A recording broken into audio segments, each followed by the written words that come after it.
Hello, everybody. This is Debo's Film Reviews here, and this week's review will be American Outlaws.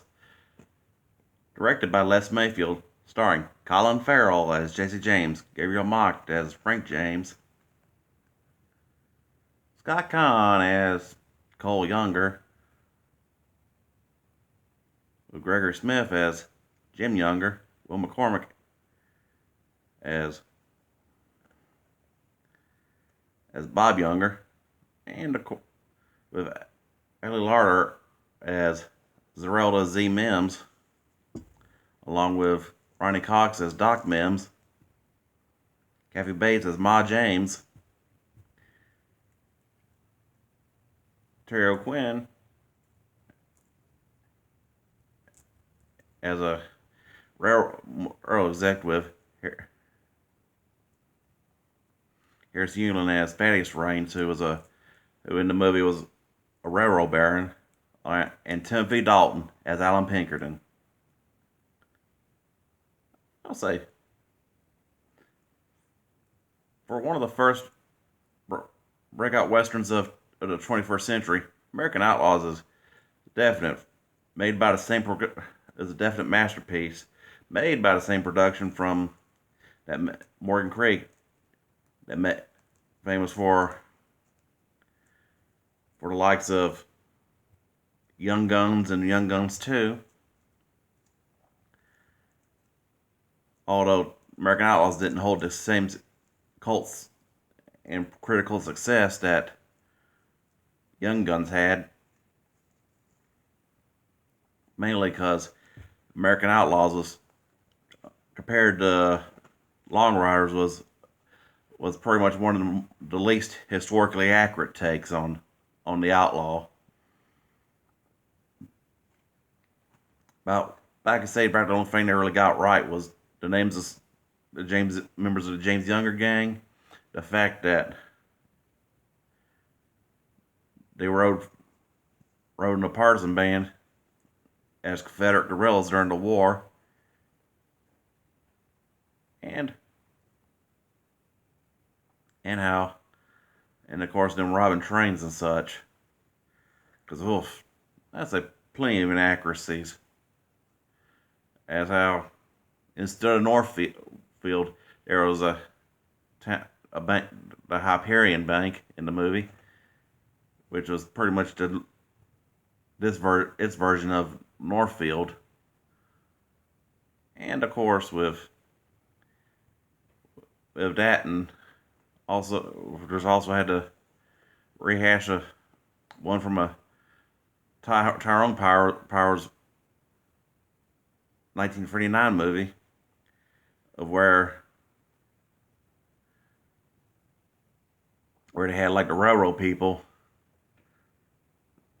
smoke bombed the James farm, which the real attack maimed Sorrel James and killed their Frank and Jesse's younger brother Archie. On the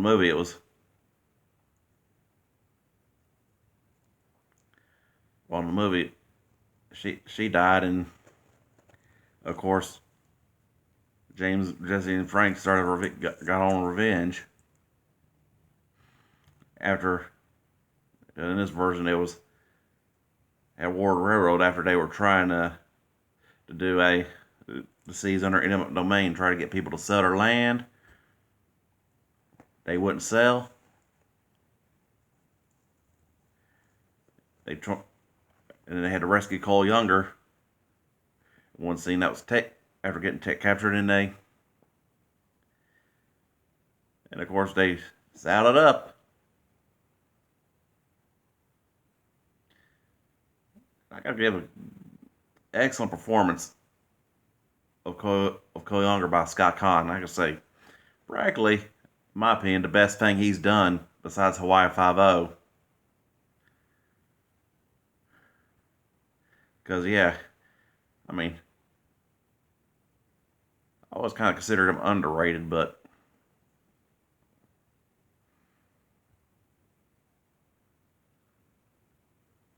Give that man more work. That's what I'm saying. Oh, and also you gotta give it to Colin Farrell did a damn good job as Jesse. I mean, Gabriel mocked, especially as Frank. I mean, almost made Frank the most likable badass one in the movie because where Jesse was skilled with pistols, Frank was the rifleman. I mean, just like at the beginning where he just snipes a Gatling gun with that Henry, and then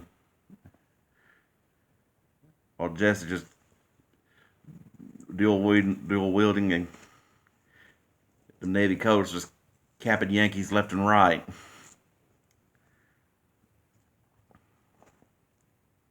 Oof. Talking about Western that's more of a metaphor reconstruction instead of the West, but Missouri was a border state back then, so and of course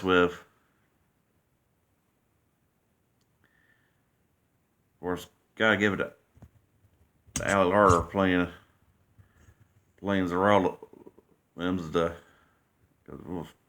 she knocked it out of the park too. I mean,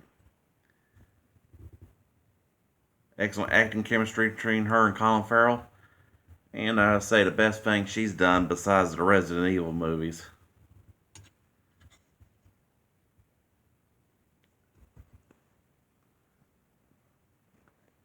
And of course, Kathy Bates always knocked it out of the park with her performance as Jesse's as Jesse and Frank's mom. Though it's very historically accurate, but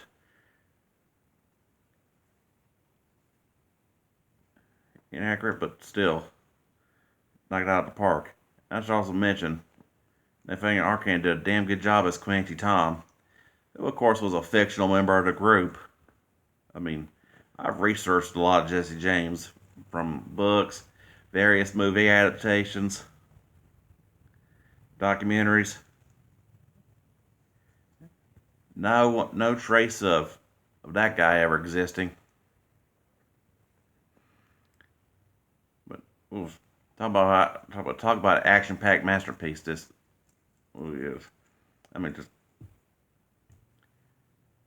a lot of excellent action. Some quotable lines like the beginning, when they're working on forming, and they're debating their women, and she's trying Cole Younger for that woman in Atlanta, and then you got and then they had that one where they debating on should the James Younger be called Younger James Gang or the James Younger Gang, and then of course Jim Younger liked the sound of James Younger because Jim is short for James. Really makes it a James Younger and the James Younger Gang. Hell, Gregory Smith did a damn good performance there, although another one that was inaccurate too, because just from how the fact that his version dies, and instead, because in the real one, was capturing young Northfield and then locked up for years, only to well, I mentioned it in the other video. I mentioned it in Long Riders. And of course, old Timothy Dalton's portrayal as Alan Pinkerton. I mean, that was actually the perfect cat. That was definite perfect casting. And I gotta say, my favorite role by Dalton that wasn't Bond.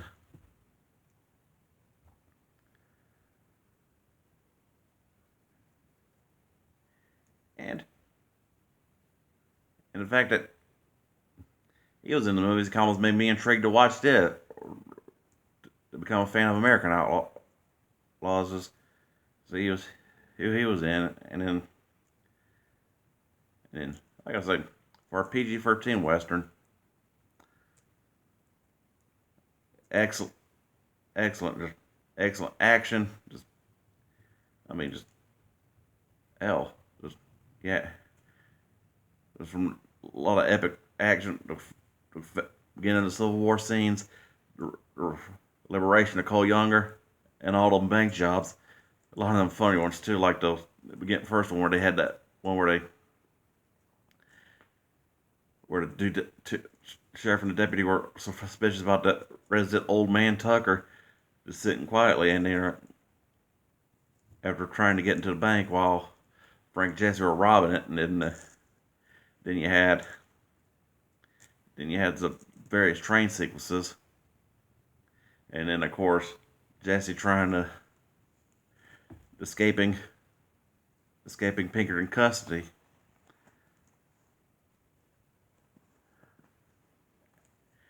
I mean, oof, almost a badass train escape from a train scene. Just taunting the guard, then using a chain as like a vine, like Tarzan and such. Just whipped out a couple of them 6-shooters just and just walked up on the side. It was just like capping railroad men and Yankees just left and right and again, and then his war on how this version of the James Young gang kind of went from fighting the Yankees to fighting fatties. Shit, I forgot the guy's name. Brain fart right now. But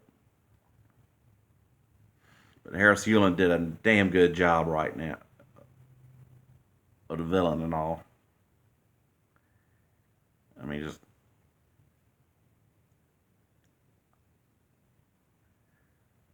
and of course with another inaccuracy was how it was practically one of the only adaptations of a Jesse James story that didn't end with him getting shot by Bob Younger. I meant Bob Ford, not Bob Younger.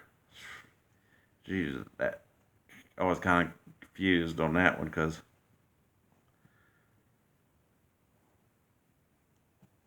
and of course with Valley Horror, I almost kind of think of as inaccurate as this movie was. I'm surprised they just make her like the female token female member of the gang. Since this one was not a accurate adaptation, but hey, would have been epic. I mean, epic standout of a 5 out of 5 masterpiece. I mean, geez, action, romance, some witty banner.